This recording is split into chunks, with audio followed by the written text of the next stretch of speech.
What if I told you that the real reason money isn't flowing to you has nothing to do with your education, your connections, or even your hard work? Buddhist monks have guarded a secret about abundance for centuries that goes completely against what the modern world has taught you about wealth. While millions of people desperately chase money, struggling and stressing every day, there is ancient wisdom that reveals why that very desperation is exactly what keeps abundance from you. What you are about to discover is not empty affirmations or superficial positive thinking. It is profound principles that have transformed the relationship with abundance for countless Buddhist practitioners, allowing them to live with both prosperity and peace. If you have felt that no matter how hard you try, money always seems to slip through your fingers, prepare for a revelation that will change everything. Buddhism has a unique perspective on money that surprises most people. Contrary to popular belief, the Buddha never said that wealth was bad or poverty was virtuous. What he did teach was something much deeper and more liberating. Your relationship with money determines whether it will be a source of suffering or well-being in your life. The problem has never been money itself, but the attachment, fear, and ignorance with which most people relate to it. You can be rich and miserable, or you can be rich and at peace. You can be poor and at peace, or you can be poor and tormented. The difference lies not in the amount of money you have, but in the quality of consciousness with which you relate to it. Here's the first secret no one wants you to know. Money is energy, and energy flows where there is space, clarity, and alignment. Think of money like water. Water doesn't flow into containers already filled with garbage, resentment, and fear. Water naturally seeks clean, open, and receptive spaces. The reason many people can't attract money isn't because they don't deserve it, or because the universe is unfair, but because their inner space is completely clogged with limiting beliefs, scarcity energy, and a toxic relationship with abundance. Buddhist monks understand that before you can receive external wealth, you must create internal wealth, a state of consciousness that is naturally magnetic to abundance. The first Buddhist teaching on attracting money is the practice of conscious generosity, or dana in Sanskrit. This may sound completely contradictory. How can you attract money by giving it away? But here's the profound wisdom that changes everything. Giving with the right intention doesn't diminish your abundance, it multiplies it. When you give from a place of inner abundance, not out of obligation or to manipulate the universe to receive something in return, you're sending a powerful signal to both your subconscious and the energy field around you. I have more than enough. I am a source of abundance. Money flows freely through me. This signal is magnetic. The key is understanding that Buddhist generosity isn't about giving until you have nothing left, or giving when you can't afford to. It's about cultivating a generous heart, even with small things. If you currently have very little money, you can start by giving even a small amount to someone who has less than you, or you can give your time, your attention, your knowledge. The act of giving, regardless of the amount, trains your mind to operate from abundance rather than scarcity. And your mind creates your reality. When your mind operates from scarcity, from the constant fear of not having enough, you attract more situations that confirm that scarcity. When your mind operates from abundance, from the confidence that there is always enough, you become a natural magnet for prosperity. Buddhist monks practice dana daily, not just with money, but with everything they have. They give their food, their time, their teachings, their conscious presence. And what's fascinating is that, even though many monks have renounced owning personal property, they never lack what they need. Communities support them, donations flow into the monasteries, and there is always enough. This isn't magic, It's the universal principle of reciprocity in action. When you give freely, the universe conspires to ensure you always have something to give. But intention is crucial. If you give expecting something specific in return, if you give to manipulate or from a place of obligation, the energy becomes contaminated and the effect is lost. There is a beautiful Buddhist story about a poor man who had only one coin. He passed by a beggar who asked him for help, and the man, despite his own need, gave him his only coin.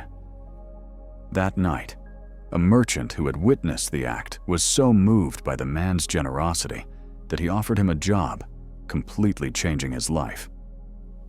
The moral is not that you will always receive an immediate reward for giving, but that a generous heart opens you to possibilities that a heart closed by fear will never see. Generosity keeps you in a state of openness, connection, and flow, and it is in that state that opportunities find their way to you. But Dana's practice goes deeper than simply giving material things. It's about cultivating an attitude of generosity in everything you do. When someone asks for your help, and you have the knowledge or ability to help, do you do it freely? Or do you immediately think about what you can get in return? When you share a meal, do you give the best portions to others, or keep the best for yourself? When you have an idea that could benefit someone, do you share it openly, or do you jealously guard it for fear that someone else might benefit? These small daily decisions train your consciousness to operate from a place of abundance or scarcity.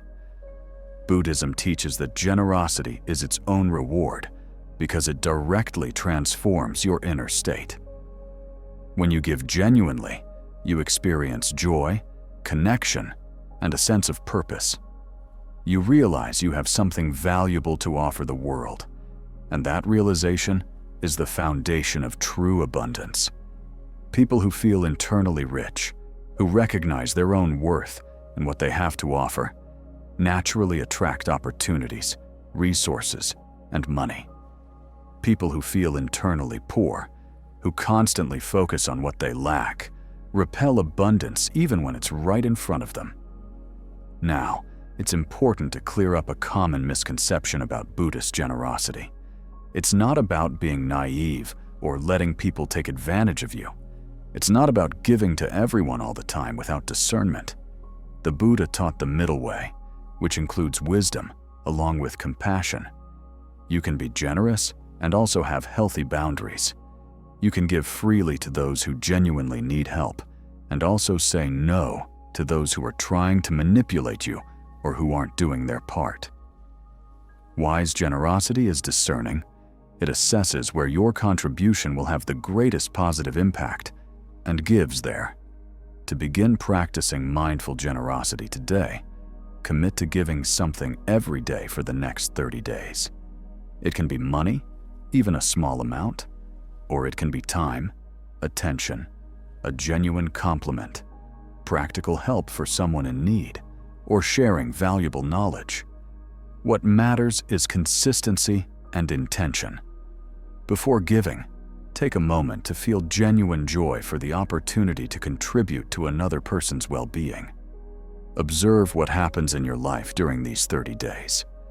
Notice not only if more resources come your way, but how your inner state changes, how you feel about yourself, and your relationship with abundance. The second Buddhist teaching for attracting money is perhaps the most difficult for the Western mind to grasp: conscious detachment. This doesn't mean you shouldn't care about money or that you should feign indifference while secretly desperate. It means developing a relationship with money where you value it and work for it, but your inner peace and sense of self don't depend on it. This distinction is crucial and is where most people get lost. When you are desperately attached to money, when your happiness depends entirely on having it, when the fear of losing it dominates your decisions, you are operating from an energy of desperate need that paradoxically repels what you so desperately want. Think about human relationships for a moment. Have you noticed how people desperately needing love and validation often have the most difficult relationships? Their very neediness creates a sticky, suffocating energy that pushes others away. Conversely, people who are whole within themselves, who don't desperately need another person to feel good, attract relationships more easily. Exactly the same principle applies to money.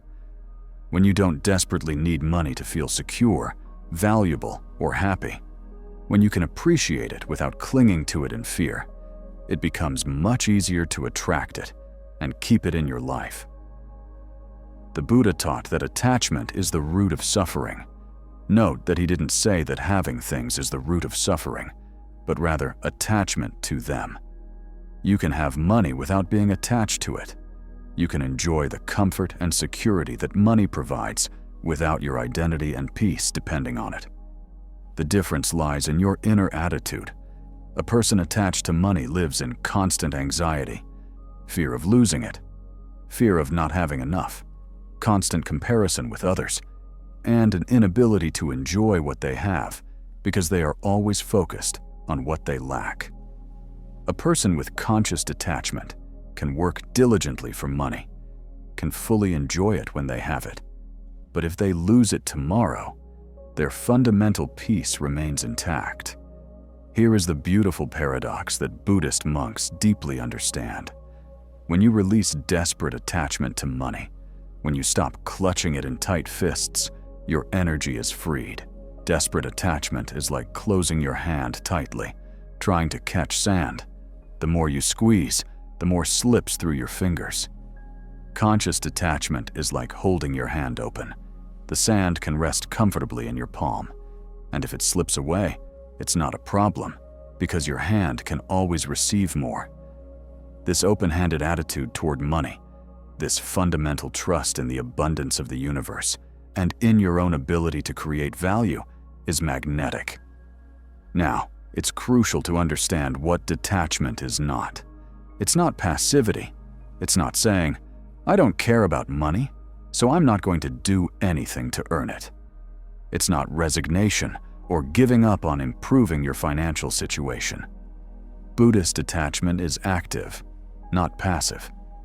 You continue working, you continue creating, you continue seeking opportunities, but you do so from a place of inspiration and confidence rather than fear and despair. You continue being smart with your money. You continue saving and investing, but not from a place of constant anxiety, but from a place of wisdom and long-term vision. Buddhist monks practice detachment in very concrete ways. Many monastic vows include owning only the essentials: 3 robes, a begging bowl, perhaps a few minimal personal belongings. They live entirely dependent on daily donations from the community, with no certainty about where their next meal will come from. And yet, they report profound levels of peace and contentment. Now, I'm not suggesting you give up all your possessions or live like a monk, but there's a powerful lesson here. When you let go of the need for absolute certainty, when you trust your ability to navigate uncertainty, when you recognize that you've already survived every challenge you've faced so far, you develop an inner resilience that is more valuable than any bank account. One specific practice for developing conscious detachment is what I call the imagined loss exercise. Sit in meditation and vividly imagine that you have lost all your money, all of it. How do you feel? Who would you be without your current wealth? Would you still have value as a person? Would you still have skills, knowledge, relationships? This contemplation is not meant to depress you, but to help you recognize that your essential worth is independent of your financial situation. You are valuable not because of what you have, but because of who you are. When you deeply internalize this truth, the fear of financial loss loses its paralyzing power over you, and paradoxically, you make better financial decisions because you are not operating from fear. Another aspect of detachment is what Buddhists call equanimity in the face of gains and losses. Financial life naturally has its ups and downs. There will be months when money flows abundantly and months when things are tight. There will be investments that work and others that don't. The attached person is emotionally lifted by gains and crushed by losses, living on a constant emotional roller coaster. The consciously detached person remains relatively stable in both situations.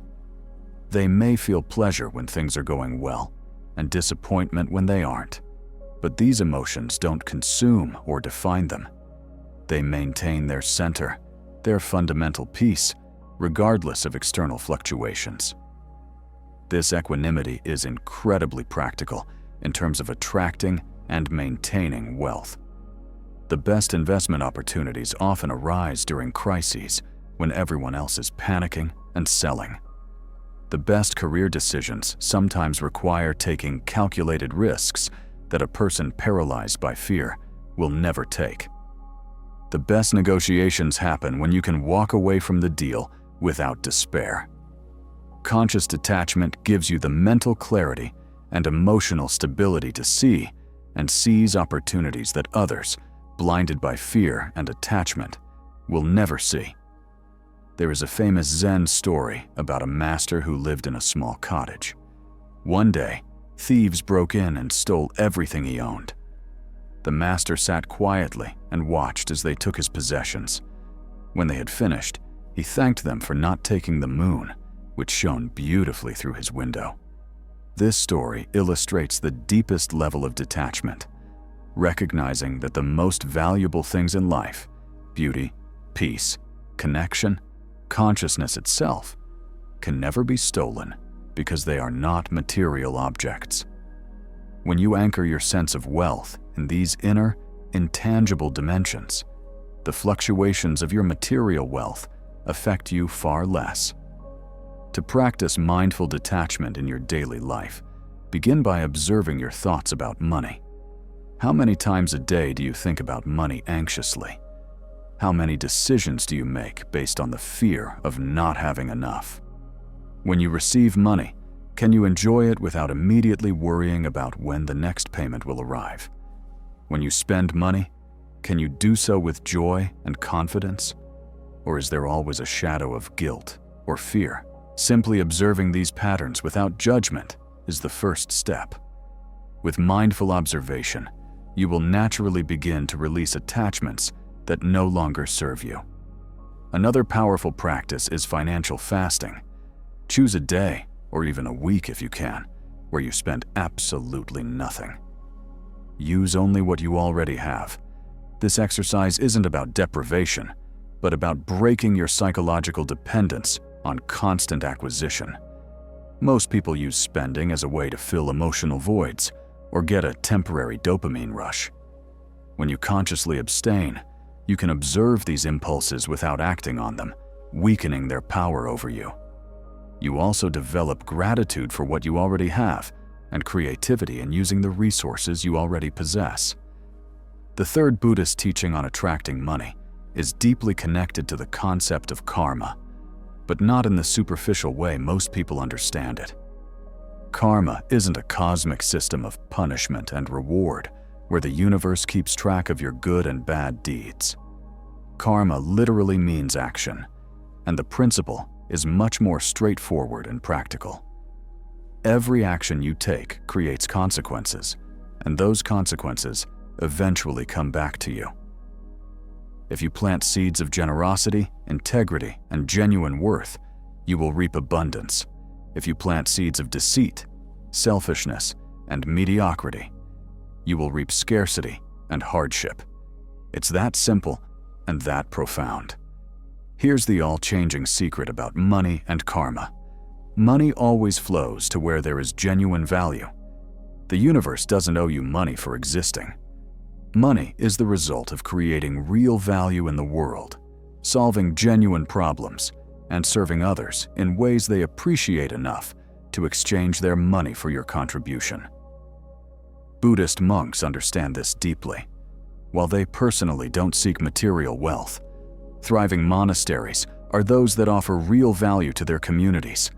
Life-transforming teachings, spaces of peace in a chaotic world, preservation of ancient wisdom, and counseling and support services. Where there is genuine value, resources flow naturally. The crucial question you must ask yourself is not, how can I get more money, but how can I create more genuine value in the world? This shift in focus is revolutionary. When your primary motivation is to extract value, get what's yours, and maximize what you can receive with minimal effort, you are operating from an energy of scarcity, and taking that eventually runs out. When your primary motivation is to contribute value, solve real problems, and serve excellently, you are operating from an energy of abundance and giving that naturally multiplies. The wealthiest people in the world, regardless of how you judge them morally, got there by solving problems on a massive scale or providing value that millions of people crave. Buddhism speaks of right action, or samma kammanta, as part of the Noble Eightfold Path.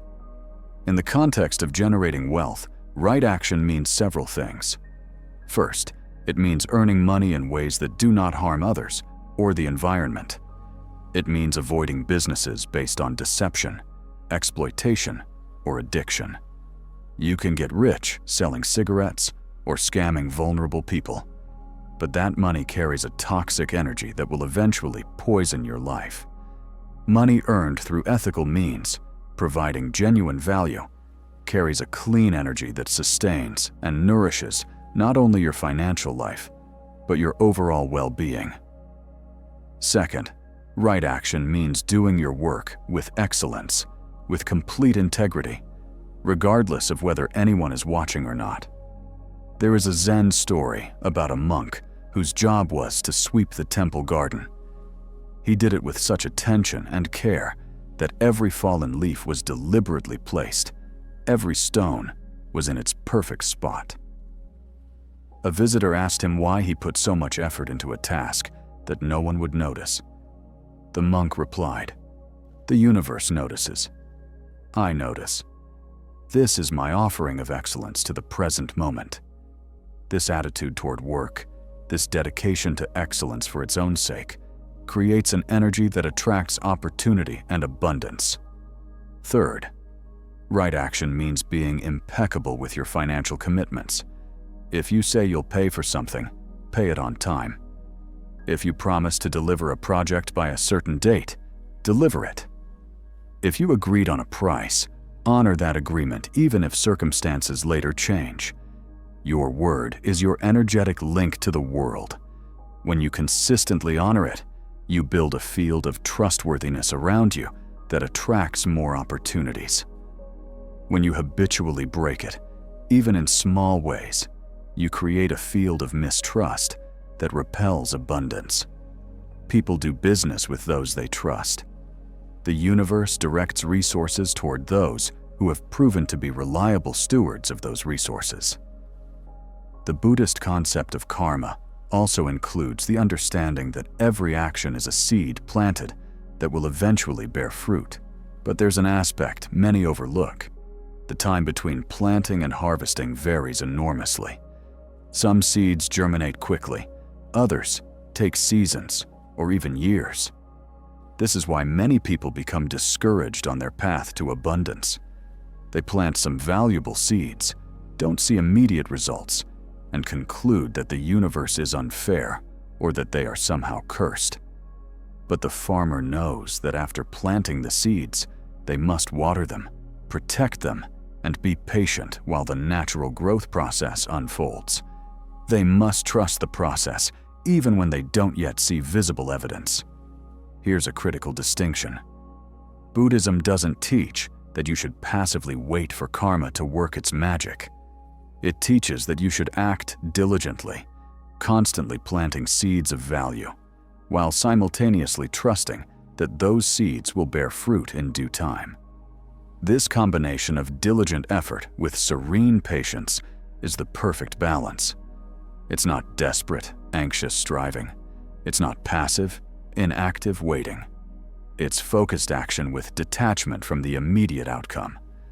It's working hard today because it's the right thing to do, not because you're desperate for tomorrow's result. Buddhist monks also teach what are called the 10 karmic paths, which are actions that create positive karma and eventually attract abundance. These include generosity, as we've already discussed, truthful speech, speaking the truth even when it's uncomfortable, helpful speech, using your words to uplift and help rather than gossip or criticize, beneficial action, doing things that genuinely help others, right livelihood, earning a living ethically, right effort, applying your energy toward constructive goals, mindfulness, being present in what you're doing, and right concentration, keeping your mind focused on what matters. When you align your actions with these principles, you're creating a powerful energy field that naturally attracts abundance. A specific practice for aligning your karma with abundance is to take stock of your actions. At the end of each day, reflect. What genuine value did I create today? Whom did I serve? What problems did I solve? Where did I offer excellence? Did I honor my commitments? Did I act with integrity even when no one was watching? Don't do this from a place of harsh judgment, but from honest curiosity. If you find areas where you fell short, don't punish yourself. Simply acknowledge it and commit to doing better tomorrow. This process of conscious reflection leads you to act in increasing alignment with the principles that attract abundance. It's also important to understand that karma is not only individual, but also collective. You are immersed in webs of shared karma with your family, your community, your culture, and even with all of humanity. Sometimes, you will be consistently creating positive value and still face financial difficulties due to factors beyond your individual control, broader economic circumstances, or karma inherited from previous generations. Buddhism is not naive about these realities. It recognizes that we live in a complex world where multiple forces are operating simultaneously. The practice is not about perfectly controlling every outcome, but about consistently aligning your actions with the principles that eventually, inevitably, produce abundance. There's a Buddhist sutra that says, if you want to know what your past was like, look at your present. If you want to know what your future will be like, look at your present actions. This is a profound statement of personal responsibility. Your current financial situation is the result of all your past actions, your decisions, your mindset, and your energy. If you don't like your current situation, the good news is that you have the power to change your future by changing your present actions. Every moment is an opportunity to plant a different seed. You are not trapped by your past. Karma is not a fixed destiny. It's a dynamic process that you are co-creating with every choice you make. The fourth Buddhist teaching for attracting money may sound paradoxical in a world obsessed with always wanting more. The practice of deep gratitude and contentment, or santosha in Sanskrit. Here is the revolutionary truth that Buddhist monks discovered centuries ago. You don't attract abundance by desperately wanting what you don't have, but by deeply appreciating what you do have. Genuine gratitude is one of the most powerful energy frequencies there is, and when you vibrate with gratitude, you become a natural magnet for more things to be grateful for, including money. But this doesn't work if it's a manipulative technique, where you fake gratitude to get more. It has to be authentic gratitude, a genuine appreciation of the abundance that already exists in your life right now. Consider this carefully. Right now, at this very moment, you are richer than 90% of all humans who have ever lived. You have access to technology that ancient kings could never have dreamed of. Food is more readily available than medieval nobles. Knowledge is at your fingertips that entire libraries couldn't contain a century ago. If you have a roof over your head, you are more fortunate than millions. If you have clean water to drink, you are more privileged than billions of people have been throughout human history. But most people never stop to feel genuine gratitude for these realities because they are completely focused on what they lack. This obsession with lack creates an energy of scarcity that repels more abundance. Buddhist monks practice what is called the contemplation of blessings. Each day, they dedicate time to specifically listing the things they are grateful for, not superficially, but truly feeling the gratitude in their bodies, allowing appreciation to fill them. They give thanks for their breath, for their functioning bodies, for the food they will eat that day, for the teachings they have received, for the people in their lives, for the opportunity to serve. This practice is not about denying the real difficulties that exist, but about maintaining balance, about not becoming completely consumed by what is wrong while ignoring all that is right. And what is fascinating is that this consistent practice of gratitude transforms their experience of life. They naturally become more content, more at peace, and paradoxically, more effective at creating more abundance. Here's why gratitude is so powerful for attracting money. When you're in a state of genuine gratitude, you're sending out an energetic signal of sufficiency. You're telling the universe and your own subconscious, I have enough. I am enough. Life is supporting me. When you operate from this energy of sufficiency, you make wiser choices. You don't take terrible jobs out of desperation. You don't stay in toxic business relationships because you believe there are no other options. You don't spend impulsively trying to fill emotional voids. You act from a place of fullness, and that energy attracts more fullness to you. Opportunities appear because you are in the right mindset to recognize and seize them. Conversely, when you constantly operate from a place of, this isn't enough, I need more, everything is lack. You're creating a vibration of desperate need, and desperate need repels. Think about how you feel around desperately needy people. There's something uncomfortable, something that makes you want to back away. Exactly the same thing happens energetically with money. When you're desperate for it, when every thought is fixated on your lack, you create a sticky energy that repels the very opportunities you so desperately want. But when you're in genuine gratitude, there's an openness, a relaxation, a natural flow that allows things to come to you more easily. Buddhist contentment, however, does not mean complacency or a lack of ambition. This is a crucial misunderstanding you must overcome.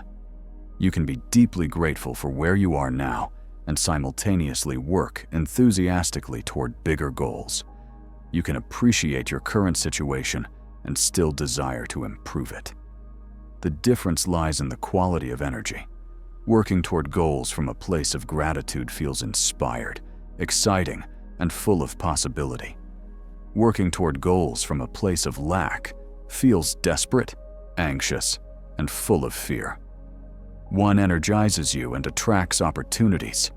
The other drains you and repels what you seek. Consciously choose where you operate from. A powerful practice is keeping a financial gratitude journal. Each night, write down 3 specific money or abundance-related things you are grateful for that day. Perhaps you received your paycheck, or found a coin on the street, or a friend treated you to a meal, or you were able to buy something you needed, or you simply have a job that pays you regularly. At first, this may feel forced, especially if you are in a difficult financial situation. But with consistent practice, you will begin to train your brain to look for abundance instead of focusing exclusively on lack. Your focus literally creates your reality.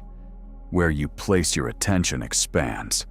If you constantly focus on what you don't have, that expands.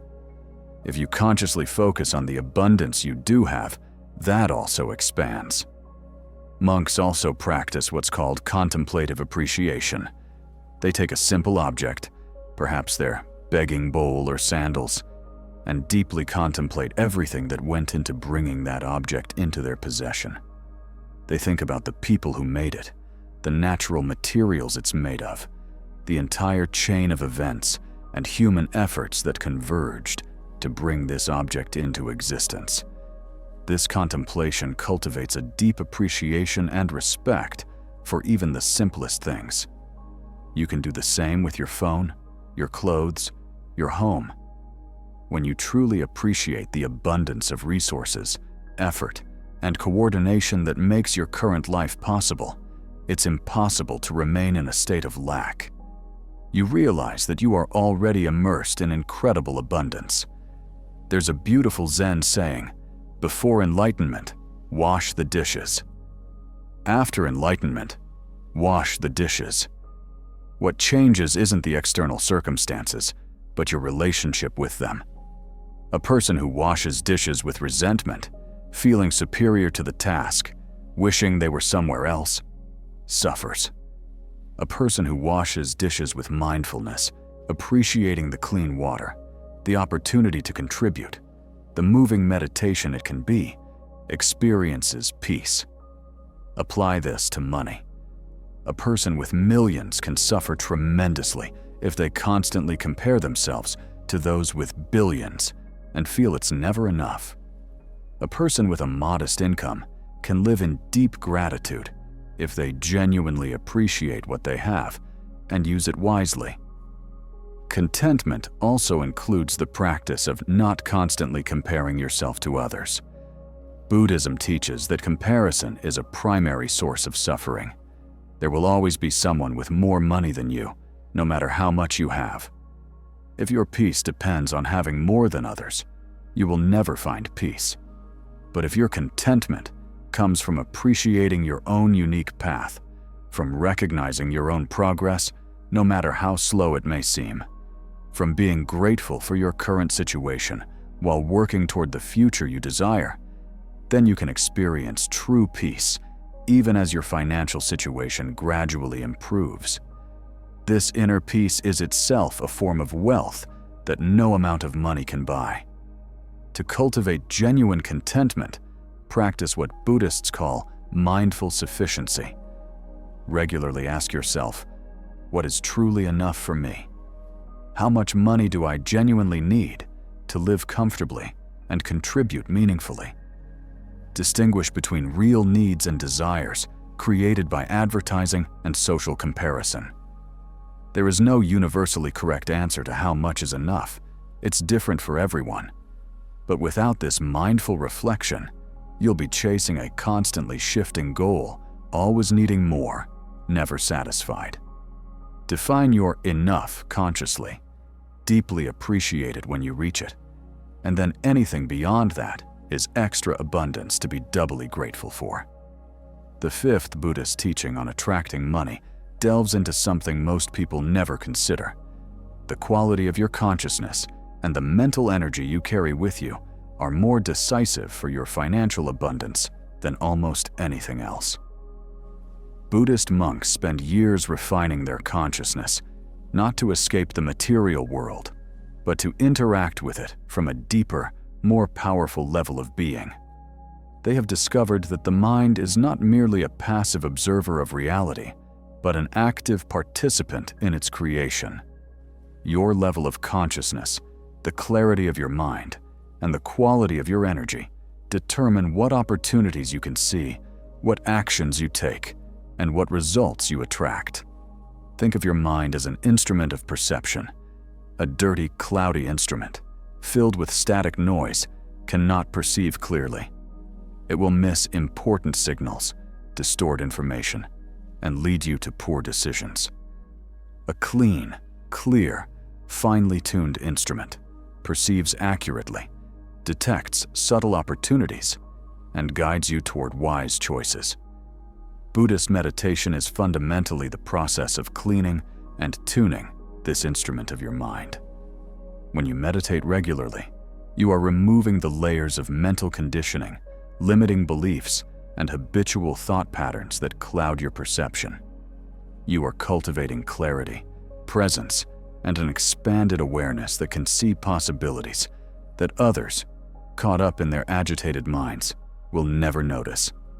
Here's a life-changing truth.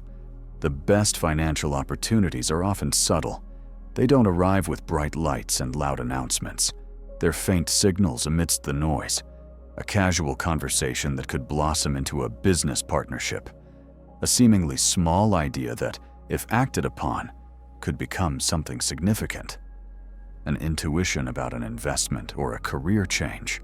If your mind is constantly agitated, filled with anxiety, distraction, and mental chatter, you'll miss these signals. But if you've cultivated a calm and clear mind through regular meditation practice, these opportunities become obvious. You're operating from a higher level of awareness where you can see what others can't. Buddhist monks also teach about the importance of mental energy, or what they sometimes call vibrational quality.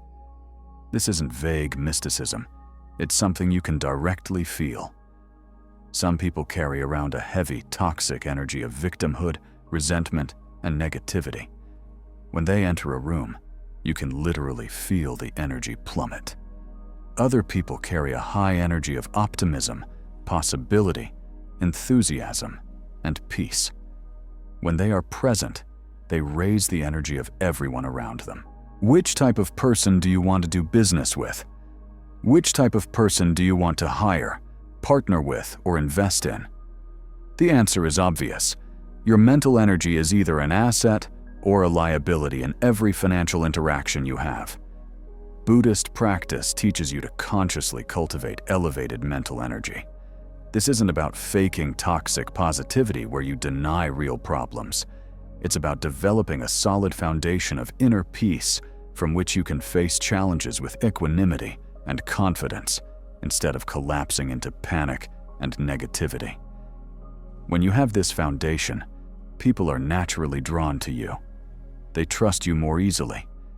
They want to work with you, do business with you, and recommend you to others. Your elevated mental energy opens doors that remain closed to others. This isn't manipulation. It's simply the reality that human beings respond to energy, and elevated energy is magnetic. One specific practice for raising your mental energy is mindful breathing meditation, which we've already mentioned in relation to anger. But here, it applies to cultivating abundance. Dedicate at least 10 minutes each morning to sitting quietly and simply observing your breath. Without trying to change it, just observe it. When your mind wanders to financial worries, anxiety about the future, or any other thought, gently bring it back to your breath. This simple yet profound practice trains your mind to remain present instead of getting lost in unproductive loops of worry. A present mind has access to creativity, intuition, and clarity that an anxious mind can never attain. Another practice is contemplating universal abundance. Buddhists recognize that we live in a fundamentally abundant universe. Look at nature.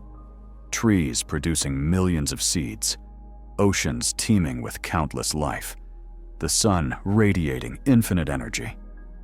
Abundance is the natural state of the universe. Scarcity is an illusion created by the human mind, by economic systems designed around competition and fear. When you regularly contemplate the natural abundance of the universe, when you reconnect with this fundamental principle, your mind begins to operate from a place of abundance rather than scarcity. And this abundance mindset literally changes how you interact with the world, attracting more abundance to you. Monks also practice mindful visualization, but not in the superficial way popular culture often portrays it. It's not simply about imagining you have money and hoping it magically appears. It's far more sophisticated.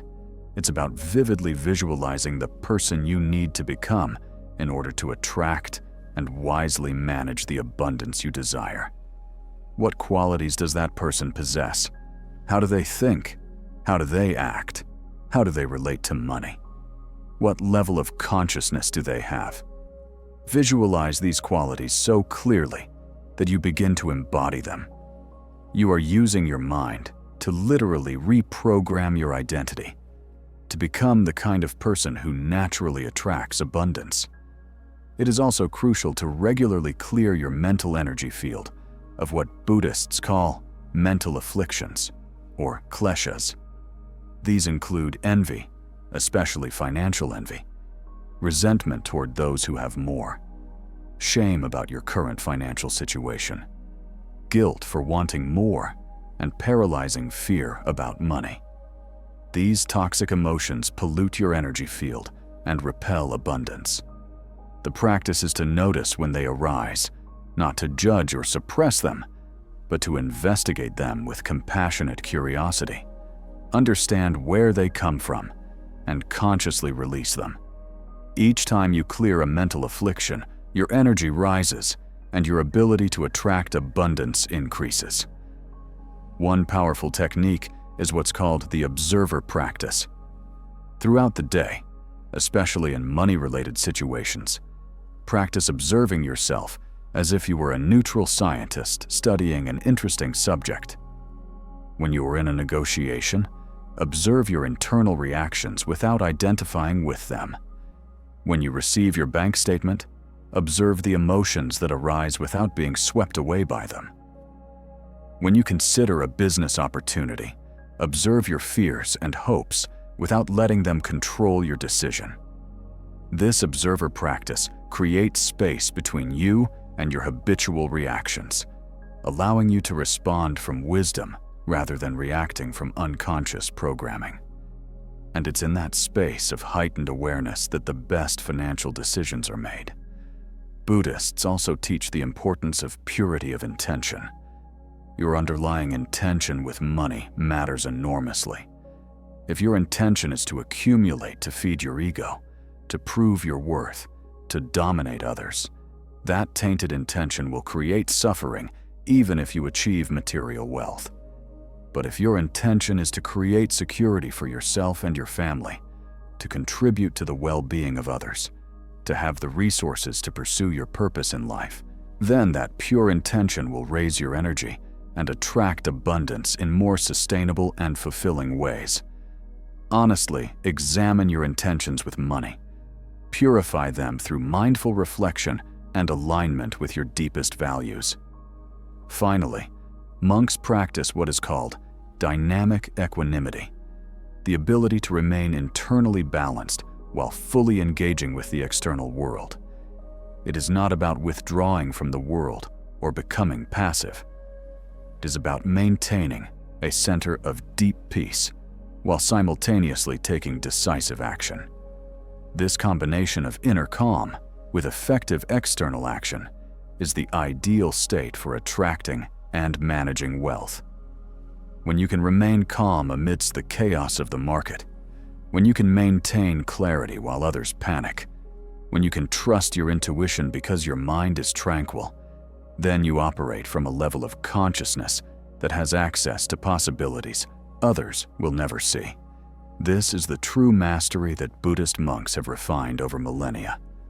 Now we come to the integration of all these Buddhist teachings on money into a complete system of transformation.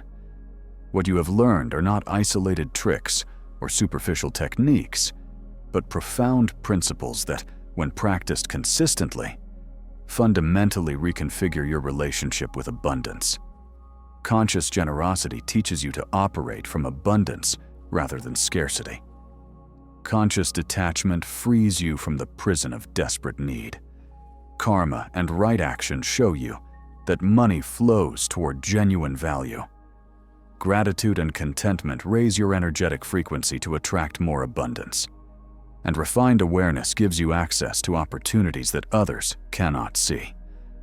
Together, these teachings form a complete path to true prosperity, which is much more than simply accumulating money. The key to integrating these practices is understanding that they aren't sequential steps, but interconnected aspects of a complete way of life. You don't practice generosity one month, detachment the next, and so on. You practice everything simultaneously, allowing each aspect to reinforce and deepen the others. When you give generously, you practice detachment by letting go. When you act with integrity, you cultivate gratitude for the opportunity to live in alignment with your values. When you meditate to refine your awareness, you naturally become more aware of opportunities to create value. Everything is intertwined, and the more you practice, the more natural it becomes, until eventually it's simply who you are, not something you do. Here is the practical integration process I recommend based on these Buddhist teachings. Begin each day with 10 minutes of meditation to clear and center your mind, establishing a clear base of awareness for the day. During that meditation, cultivate genuine gratitude for at least 3 specific aspects of your current life, truly feeling the appreciation in your body. Set a clear intention for the day to create genuine value in the world, to serve excellently in whatever you do, and to act with complete integrity. This takes only 15 minutes, but sets the energetic tone for your entire day. Throughout the day, practice mindful presence in everything you do, especially in interactions and decisions related to money. Before buying something, take a conscious pause and ask yourself, do I really need this? Am I buying from a place of genuine need or from an emotional void I'm trying to fill? When you receive money, take a moment to feel genuine gratitude for it. When you spend money, do so consciously and with appreciation, not from guilt or fear. Every financial transaction is an opportunity to practice mindfulness instead of operating on autopilot. Actively seek at least one opportunity each day to practice generosity. This could be giving money to someone in need, but it could also be giving your time, your full attention, your knowledge, a genuine compliment, or practical help. The specific form matters less than the consistency of cultivating a generous heart. Observe how this practice gradually transforms your inner experience of abundance. You will notice that the more you give, the more abundant you feel, and that feeling of inner abundance is magnetic to outer abundance. At the end of each day, take 5 minutes to reflect on your actions. What value did you create today? Where did you act with integrity? Where could you have been of better service? What did you learn about yourself and about money? This daily reflection builds self-awareness and allows you to consciously adjust your course. Also, keep a financial gratitude journal where you record at least 3 money or abundance-related things you are grateful for each night. This simple yet powerful practice retrains your brain to focus on abundance rather than scarcity. Each week, dedicate an hour to deeper mindfulness work. This could include longer meditations, reflecting on your core beliefs about money, visualizing the person you want to become, or studying abundance principles. Also, consciously review your finances, not from anxiety, but from curiosity and a commitment to being a wise steward of your resources. See where your money is flowing, whether it aligns with your values, and where you could make adjustments. This conscious review keeps you in the driver's seat of your financial life, rather than a passive passenger. Each month, practice generosity in a more meaningful way. This could be making a larger donation to a cause you care about, investing significant time in volunteer service, or using your skills to help someone for free. This expanded generosity deepens your practice and connects you to something larger than your narrow self-interest. Also, each month, honestly assess your progress. Are you creating more value in the world than last month? Is your financial situation improving? How is your inner peace regarding money? Celebrate progress, no matter how small, and adjust your practice as needed. It's crucial to understand that this transformation isn't linear or immediate. There will be days when you feel completely aligned with these principles, operating from abundance, clarity, and generosity. There will be other days when you find yourself caught back in old patterns of scarcity, fear, and reactivity. This is completely normal and part of the process. Buddhist practice isn't about perfection, but about consistently returning to alignment. Every time you notice you've fallen into an old pattern and consciously choose a different path, you're strengthening new neural pathways. Over time, these new patterns become your default way of being. It's also important to manage expectations realistically. These practices won't make you a millionaire overnight. They're not a get-rich-quick scheme. They're a path of profound transformation that, when followed consistently, will inevitably improve your financial situation. But more importantly, transform your entire relationship with money and abundance. Some people will see dramatic financial results quickly. Others will see more gradual changes. What everyone will experience is an increase in inner peace, clarity, and a sense of living in alignment with something deeper than simply accumulating wealth. Remember that the ultimate goal of Buddhism isn't simply to attract more money. The goal is to achieve liberation from suffering, which includes the suffering created by a dysfunctional relationship with money. When you follow these teachings, you are cultivating wisdom, compassion, heightened awareness, and inner peace. The money that flows to you as a result of this inner transformation is almost a side effect, though certainly a welcome one. But even more valuable than money is the person you become through the practice. Someone who operates from abundance rather than scarcity, from generosity rather than greed, from wisdom rather than fear. Finally, I want to leave you with an invitation and a promise. The invitation is to begin today, right now, with a small practice. Don't wait until circumstances are perfect. Don't postpone until you have more time or more energy. Choose one of the practices we've explored and commit to doing it for the next 30 days. Perhaps it's 5 minutes of meditation each morning, or a gratitude journal each night, or one act of mindful generosity each day. Just one practice, consistently for 30 days. Small consistency is more powerful than sporadic intensity. And here is my promise, based on thousands of years of Buddhist wisdom and the experience of countless practitioners. If you sincerely follow these teachings, if you practice consistently, even when you don't see immediate results, if you trust the process and allow it to transform you from the inside out, your life will change. Your relationship with money will transform. Your inner peace will deepen. And yes, your financial situation will improve, perhaps in ways you can't even imagine now. Not because the universe owes you anything, but because you will have become the kind of person who naturally attracts and manages abundance wisely. This is the real magic, not external tricks, but profound inner transformation that reshapes your entire reality. The secret no one wants you to know is that the power has always been within you. These Buddhist teachings simply show you how to access that power and use it to create the life of abundance, purpose, and peace you deserve.